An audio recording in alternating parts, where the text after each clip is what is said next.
दोस्तों स्वागत है आपका by the dip YouTube channel में। अगर इस चैनल पर आप पहली बार है तो चैनल को सब्सक्राइब कर लीजिए, क्योंकि यहाँ पे ETF से रिलेटेड वीडियो अपलोड किया जाता है। इसके अलावा हमारा एक फ्री टेलीग्राम चैनल है जिसके अंदर हम जो खरीदते बेचते हैं वो जानकारी दे देते हैं, जो वीडियो बनाते हैं वो जानकारी देते हैं, और जो मार्केट में न्यूज चल रही है जिससे कि आपके ट्रेडिंग में सहायता कर सके वैसा तमाम न्यूजों को यहाँ पे हम लगातार अपडेट करते रहते हैं। आज हम बात करने वाले हैं ग्रो के द्वारा यहाँ पे एक म्यूचुअल फंड और ETF लॉन्च किया जा रहा है, और जिसका IFO जो है कि 16 जनवरी से लेकर 30 जनवरी 2025 तक ओपन किया गया है।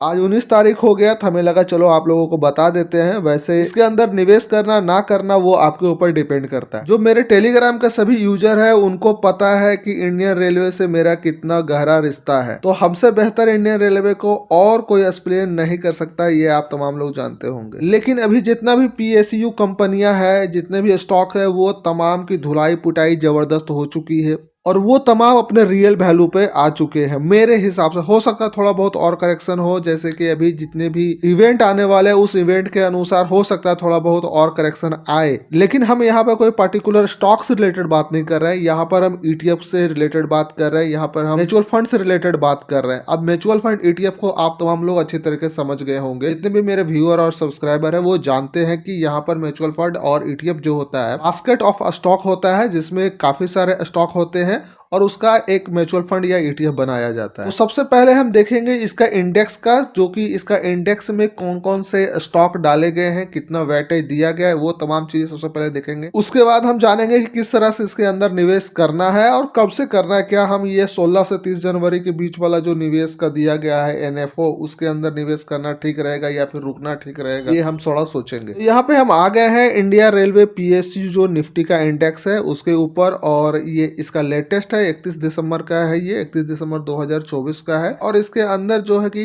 क्या क्या चीजें हैं वो हम आपको बता दें। तो इस इंडेक्स का जो बेस है वो तैयार हुआ था आपका 1 अप्रैल 2021 में, लेकिन लॉन्चिंग हुआ है 25 नवंबर 2024 में, जो कि डेट आप देख रहे हैं। ये फैक्ट शीट आप गूगल से भी डाउनलोड करना चाहे तो कर सकते हैं। अगर आप कमेंट कीजिए तो हम आपको टेलीग्राम पे ये प्रोवाइड कर देंगे। इसके अंदर जो सेक्टर की संख्या दी गई है वो टोटल 9 सेक्टर दिया गया है, और हर एक सेक्टर का अलग अलग वेटेज दिया गया है। इसका स्क्रीनशॉट चाहे आप रखना तो रख लीजिए, क्योंकि अगर आपको वेटेज देखना है तो देख सकते हैं कि कितना % किस सेक्टर के अंदर वेटेज दिया गया है। इसके बाद हम बात करते हैं इन्हीं तमाम सेक्टरों के कौन कौन से ऐसे स्टॉक है जो रेलवे के तमाम काम को वो कंपनियां करती है। तो उसमें से जो मोस्ट पॉपुलर यहाँ पे लगभग 10 स्टॉक का नाम दिया गया है, लेकिन इसके अलावा भी और स्टॉक है, उसके भी जानकारी हम देंगे। तो यहाँ पे सबसे पहला जो दिया गया Indian railway finance corporation limited, इसका जो वेटेज दिया गया है लगभग 19% से ज्यादा दिया गया है। रेलवे विकास निगम लिमिटेड, जिसका वेटेज यहाँ पर है 17.44। उसके बाद IRCTC है, उसका वेटेज यहाँ पर है 17.25। Container corporation of India limited 15.78 है। NTPC यहाँ पर है 6.93। लेकिन इसमें एक चीज और हम आपको बता दें कि यहाँ पर जो भी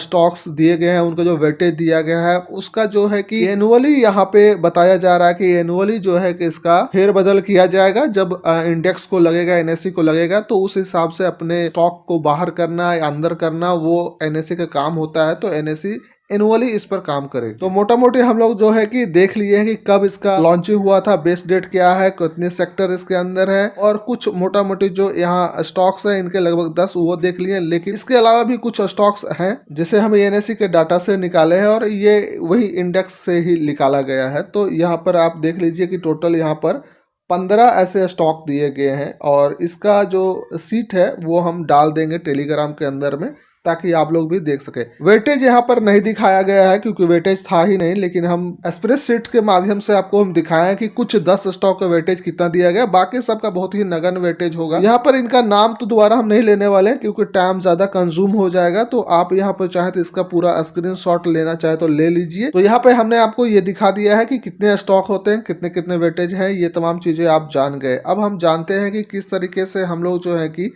इस म्यूचुअल फंड या ETF के अंदर में निवेश कर सकते हैं। तो देखिए, इसके लिए आप चाहे तो अगर ग्रो एप्लीकेशन यूज करते हैं तो ग्रो एप्लीकेशन के अंदर में भी NFO का ऑप्शन है, वहां पर जाइएगा और देखिएगा तो आपको मिल जाएगा। लेकिन चीजें ध्यान रखना है आपको, क्योंकि ये जो है कि म्यूचुअल फंड का नाम हो गया, ये पूरा जो है म्यूचुअल फंड का नाम है, और ये जो है कि ETF का नाम है। तो अगर आप ETF लेना चाहते हैं तो लास्ट में ETF लगा हुआ होना चाहिए, तभी उसमें निवेश कीजिएगा। और इंडेक्स फंड लगा हुआ रहेगा, डायरेक्ट ग्रोथ लगा हुआ रहेगा, तो समझ लीजिएगा कि म्यूचुअल फंड में आप निवेश कर रहे हैं। मेरा जो खुद का व्यू है इसके अंदर लॉन्ग टर्म इन्वेस्टमेंट करने का व्यू है और हम इसे जरोधा के माध्यम से करेंगे। और जरोधा के अगर जो आप डीमेट अकाउंट यूज कर रहे होंगे उसमें डायरेक्ट आप ढूंढिएगा तो ये नहीं मिलेगा, ये मिलेगा आपको जरोधा का ही कॉइन एप्लीकेशन है उसके अंदर। कॉइन एप्लीकेशन का डाउनलोड लिंक हम इस वीडियो को डिस्क्रिप्शन में आपको दे देंगे, वहां से चाहे तो आप डाउनलोड कर सकते हैं या फिर जाके आप प्ले स्टोर से भी डाउनलोड कर सकते हैं। बहुत पहले हमने आप लोगों को बताया था कि किसी एक वीडियो में कि ये जो इन्वेस्टमेंट आप देख रहे हैं ये मेरा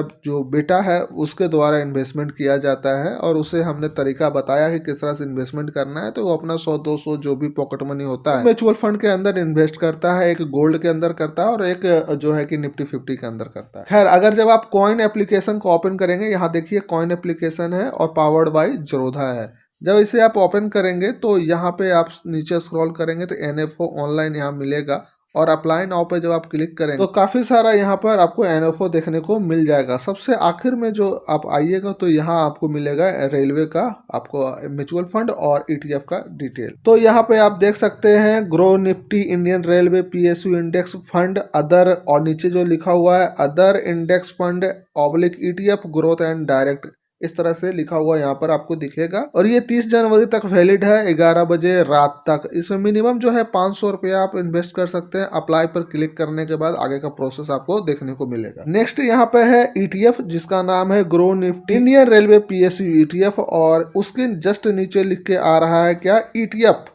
ध्यान से देखिए ETF लिखा हुआ है, ग्रोथ है, डायरेक्ट है और लास्ट में भी आपको यहाँ पे ETF देखने को मिल जाता है। इसका भी लास्ट डेट दिया गया है वो है 30 जनवरी 2025 और ये शाम 3 बजे तक ही अवेलेबल है और इसमें 300 रुपया और यहाँ पर अप्लाई करने का ऑप्शन दिया गया है। तो अगर हम यहाँ ETF पे अप्लाई पर क्लिक करते हैं तो आपको यहाँ कुछ इस तरह के पेज आपके सामने आ जाता है। ऊपर में जो नाम है इसका वो नाम आपको देखने को मिल जाता है। पेमेंट आप किस तरह से करना चाहते हैं, UPI, net banking, NEFT, RTGS, वो तमाम ऑप्शन आप यहाँ पर सिलेक्ट करेंगे या फिर आपके डीमेट अकाउंट में पैसा होगा शायद वहां से भी काट सकता है। इसके बाद यहाँ पर मिनिमम इन्वेस्टमेंट 500 रुपए रखा गया है और ऑफर फॉर क्लोजिंग जो है वो है 30 जनवरी तक देते हैं। और आगे क्या है इसके अंदर, अगर 500 का जो प्लस का निशान यहाँ लगा हुआ आ रहा है इस पर अगर आप क्लिक करेंगे तो ये 500 बढ़ता जाएगा। ठीक है, उसी के फैक्टर में ये दिया गया है। और बाय नाउ पे आपको क्लिक करना होगा। बाय नाउ पर क्लिक करेंगे, कंफर्म करेंगे और आपकी खरीदारी के लिए जो आगे पेमेंट गेटवे है वो ओपन हो जाएगा या फिर डीमेट अकाउंट से लेना होगा तो डीमेट अकाउंट से ले लेगा। लेकिन अब मुद्दा ये है कि क्या हम इस म्यूचुअल फंड के साथ क्या करने वाले हैं या ETF के साथ क्या करने वाले हैं। देखिए अभी तो हम ETF इसको खरीदेंगे नहीं क्योंकि ऑफरिंग टाइम में नहीं खरीदेंगे इसे। ठीक है,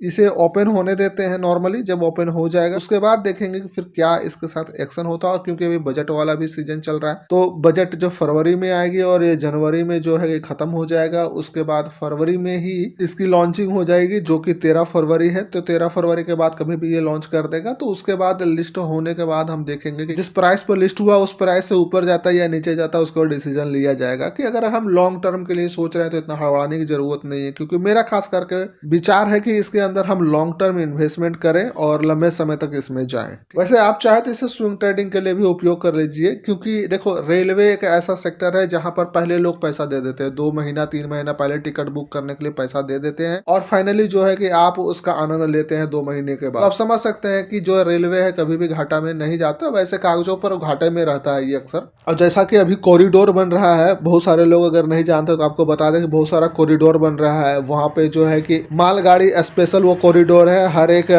स्टेट से वो गुजरेगा और वो इसमें सिर्फ जो है इस कॉरिडोर के अंदर मालगाड़ी ही चलाई जाएगी।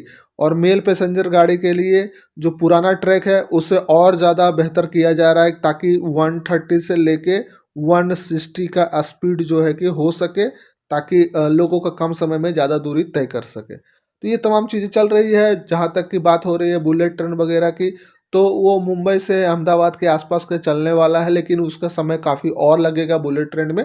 लेकिन फिलहाल जो है आप वंदे भारत का आनंद लीजिए। तो आई थिंक जो भी चीज़ें थी मेरे हिसाब से वो हम इस वीडियो में डालने की कोशिश किए हैं। लेकिन अगर फिर भी कुछ सवाल हो आपके मन में तो आप हमें डायरेक्ट टेलीग्राम पर जैसे पूछते हैं हमेशा की तरह वैसे पूछ सकते हैं, या फिर आप कॉमेंट करना चाहे तो कॉमेंट भी कर सकते हैं। अगर आपको वीडियो अच्छा लगा हो तो वीडियो को लाइक कर दीजिए, कॉमेंट कर दीजिए। फिर मिलते हैं कोई नए वीडियो के साथ, जब तक के लिए जय हिंद, वंदे मातरम।